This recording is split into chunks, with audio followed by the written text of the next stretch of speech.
Tässä videossa mä koitan valmistaa tällä hetkellä hyvin todennäköisesti maailman tunnetuimman kokin Gordon Ramsayn kuuluisan Beef Wellington-annoksen. Gordon Ramsay on brittiläinen huippukokki, ravintoloitsija ja TV-persoona, joka on tunnettu ankarasta, mutta intohimoisesta otteestaan ruoanlaittoon. Hänellä on lukuisia Michelin-tähtiä ja hän on juontanut monia suosittuja ohjelmia, kuten Hell's Kitchen, MasterChef ja Kitchen Nightmares. Beef Wellington on yksi Ramsayn tavaramerkeistä ja se koostuu mehukkaasta naudan sisäfileistä, joka on kääritty herkulliseen Duxelles-sienimassaan, parmankinkkuun ja voitaikinaan. Tää on tosi vaativa ruoka valmistaa, mutta mä oon aina halunnut kokeilla tätä, joten eiköhän aloiteta. Mä oon tänään vanhanaikainen ja sen sijaan, että mä katsoisin tietokoneelta reseptiä, mä tulostin Gordon Ramsayn virallisilta nettisivuilta tämän reseptin. Koska musta tuntuu, että kun se on paperisena tässä, niin sitä tulee tarkemmin seurattua. Ihan ensiksi niin otetaan tää naudan takuumurea sisäfile tähän huoneen lämpöön jäähtymään. Ja aletaan valmistaa sellaista Duxelles-sienimassaa. Tähän voi käyttää erilaisia sieniä. Nää on nyt tämmösiä ruskeita herkkusieniä. Pienennetään näitä ensin vähän veitsellä näin. Sienet on yksi niistä asioista, mitä on hauska pilkkoa, kun nää menee silleen tosi helposti pieneksi. Ei tarvii paljon painaa, kun toi veitsi vaan tolleen sujahtaa tohon. Ruoanlaitto on hauskaa. Tää pitäisi niinku aina muistaa silloinkin, kun ei jaksais laittaa ruokaa.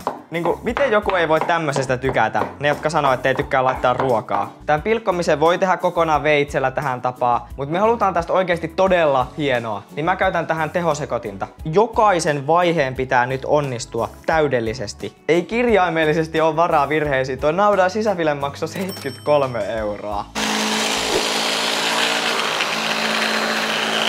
Kattokas tätä. Mä sanoisin, että aika hyvä. Jos mä ymmärrän tätä ohjetta oikein, niin tässä vaiheessa näistä sienistä on tarkoitus paistaa kosteutta pois. Ahaa, ja sinne voi lisätä vähän timjamia ja valkosipulia. Oh, vitsi mikä tuoksu. Tää tuoksu siis, Timjamista tulee mieleen pizza. Tää on ehkä vähän samanlainen tuoksu kuin oreganossa. No niin. Mä en tiedä miksi mun valkosipulin kynnet on tämmösessä, mutta otetaan sieltä nyt yksi. Mulle kyllä maistuisi varmaan 2kin, mutta ehkä mä nyt rönsyile. Mun on hirveän vaikea noudattaa ohjetta.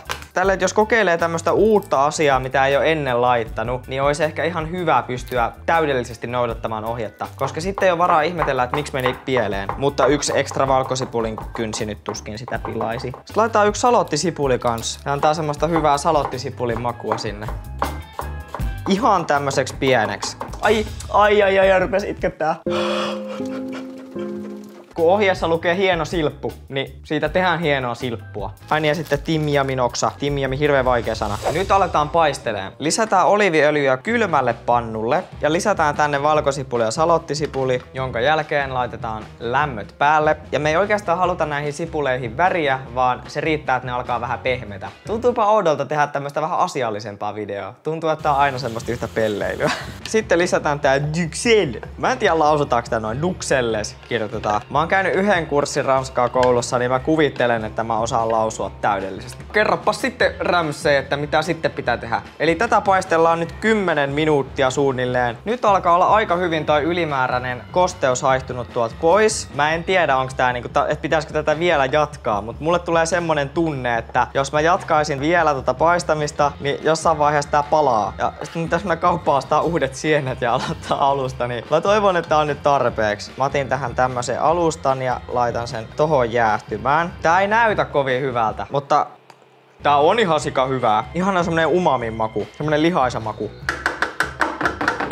Jos sä oot kattonut tätä videota tähän asti, niin tää on varmaan ihan ok video. Joten tykkää tästä videosta ja tilaa kanava nyt, jos et oo vielä. Sisäfile on ehtinyt nyt lämmetä tässä huoneen lämmössä. Leikataan siitä semmonen sopivan kokoinen pala. Oi.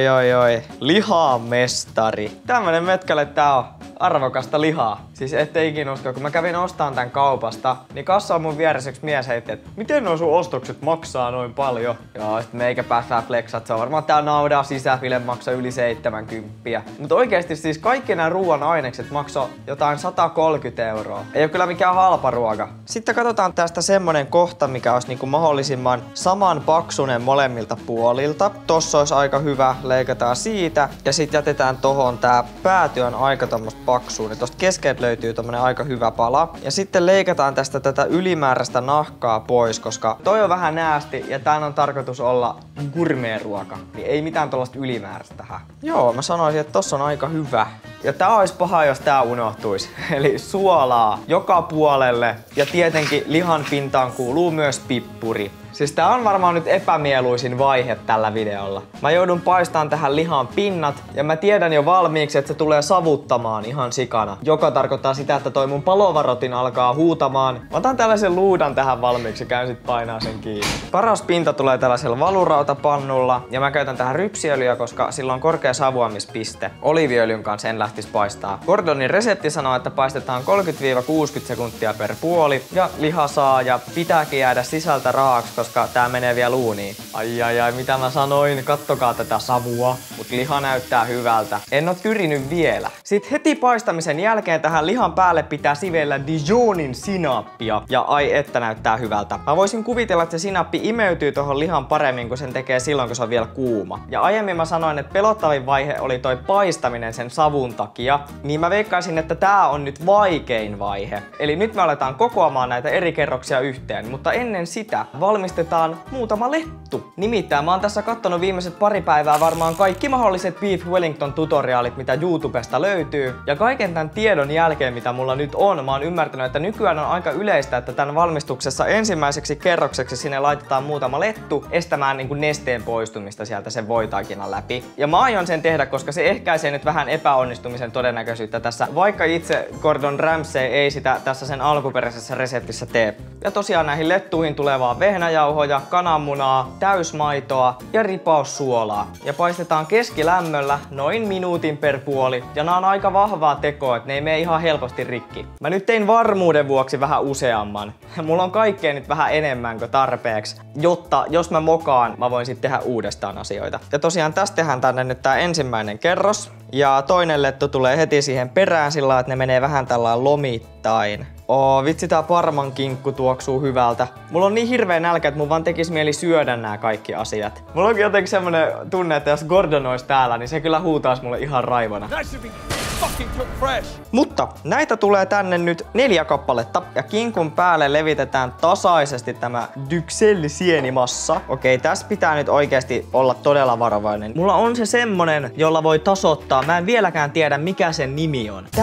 Tää on niin kätevä. Tän pitää olla ihan niin tasainen kuin sen vaan saa. Tää on aika terapeuttista hommaa. Mä jotenkin ajattelin, että tän valmistaminen olisi hirveän stressaavaa, mutta ehkä se salaisuus onkin vaan siinä, että tässä pitää keskittyä ja tehdä kaikessa rauhassa. Mä sanoisin, että alkaa olla aika hyvä. Kattokaa nyt. Sitten tähän päälle tulee liha. Se tulee ihan tonne. Tää on nyt se vaihe, mikä mua pelottaa eniten. Tää pitää kääriä nyt silleen siististi. Tää pitää olla tiukka. Tää on semmonen kohta, missä Gordon varmaan huutaisi meikäläiselle. Ja sit ei vitsi, noi sivut nyt. Miten noi olisi pitänyt laittaa noi sivut? Tää saisi olla vähän, tiedättekö te, aika paljonkin. Tää saisi olla leveämpi tää elmukelmu. It's not wide enough. Gordon sanois. It's not wide enough.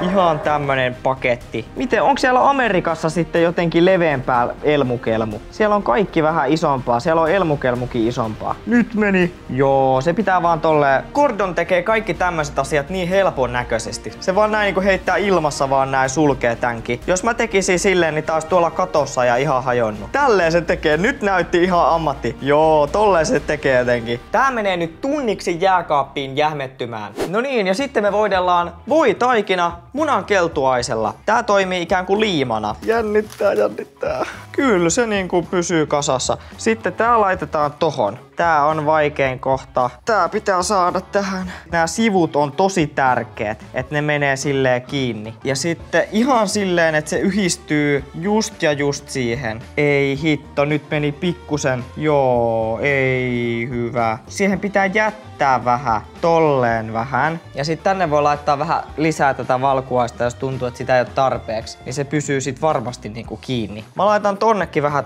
sanoinko mä äsken valkuaista? Sori, mä oon niin väsynyt, että mä puhun ihan mitä sattuu. Mutta siis keltuaista.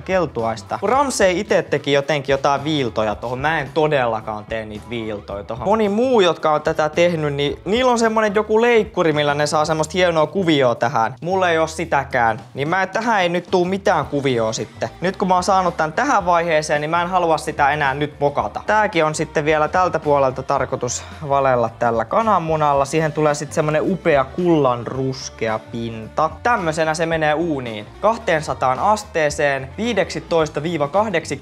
15-20 minuutiksi. Koska mulla on, niin mä käytän mun langatonta digitaalista lämpömittaria. Sillä tulee täydellinen kypsyys. Ramsayn reseptin mukaisesti sillä välin kun Wellington on uunissa kannattaa valmistaa punaviinikastike. Kuoritaan tätä varten 1 valkosipulin kynsi, pilkotaan pari porkkanaa, 1 sellerivarsi ja salottisipuli. Kuulotetaan vihanneksia hetki voissa ja maustetaan ripauksella suolaa. Laitetaan tommonen reilu tilkka punaviinietikkaa ja annetaan sen haihtua, jonka jälkeen lisätään punaviini. Annetaan sen keittyä puoleen eli redusoidaan kastiketta. Sitten lisätään joukkoon lihaliemi ja keitetään taas kasaan suunnilleen puoleen. Siivilöidään kastike, lisätään suolaa ja pippuria ja lopuksi sekoitetaan joukkoon vielä vähän voita. Nyt olisi kaikki valmiina. Pihvi, punaviinikastike ja ei muuta kuin ruokailemaan. Ja tämähän on tietenkin se jännittävin vaihe, eli miltä se näyttää tuolta sisältä. Eli lähdetään leikkaa. Tää on jännä. Murelta vaikuttaa ainakin. Vähän tulee kyllä nesteitä ulos tuolta.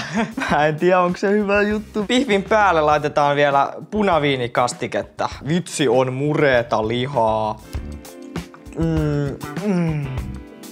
Vitsi, mä oon hyvä. Mä vähän säikähin tossa äsken kun leikas. Tuli aika paljon nestettä tuolta ulos, mutta ei tää kyllä mitenkään kuivaa. Ja toi punaviinikastikekin. Ai että. Tää oli kyllä mielenkiintoinen kokemus. Kommentoipa tonne, että mitä sä haluaisit, että mä kokkaan seuraavaksi. Me nähdään taas ensi videossa. Siihen asti, näkemiin.